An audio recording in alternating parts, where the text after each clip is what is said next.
Hey, it's Dr. McLean from Bioenergy Chiropractic. I want to share with you this tip today that I think will help you tremendously with your health decisions, make it a lot easier to achieve the things that you desire in health, which are going to give you a better life. We always have a better life when we have our health. We can't, it's our most important asset.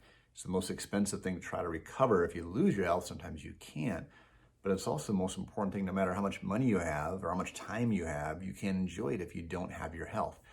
And one of the mistakes that we make in our brain when it comes to health or other things as well is we overestimate what we can get done in the short term and we underestimate what we can get done in the long term. So, for example, if you say, "Hey, man, I want to release some weight from my body. I'm 200 pounds. I want to get down to 180 pounds," and we start to make these short-term decisions rather than looking at a longer runway, so to speak, which is actually easier to do.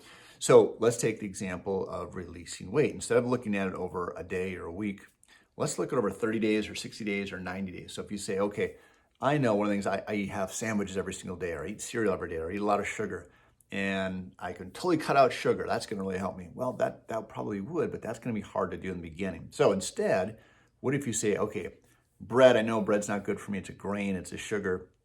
What if instead of having bread every single day, I cut that down to having bread only 2 days a week? Okay, so then I look at over a month and I go, okay, there's 4 weeks in a month.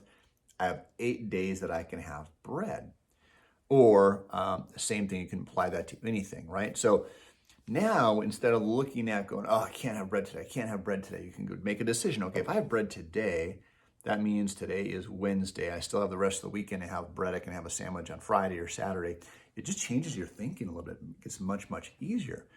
Or if you say, okay, over the next 90 days, in order to get my fitness levels, I need to work out 3 days a week or 5 days a week or whatever that is. Okay, so that's 4 days a week, that's 16 workouts over the next 30 days. Okay, so if I start to plan that out and you have a little schedule and you mark those things off, now it gets much easier and you start to see your progress. And you can look at this. I know one gentleman that does this over the entire year. Okay, so instead of saying I'm going to totally cut alcohol out, I'm going to go down to having 5 alcohol-free days per week. Well, then you go, okay, I've got 2 times 52 weeks in a year. I've got 104 days that I can have alcohol.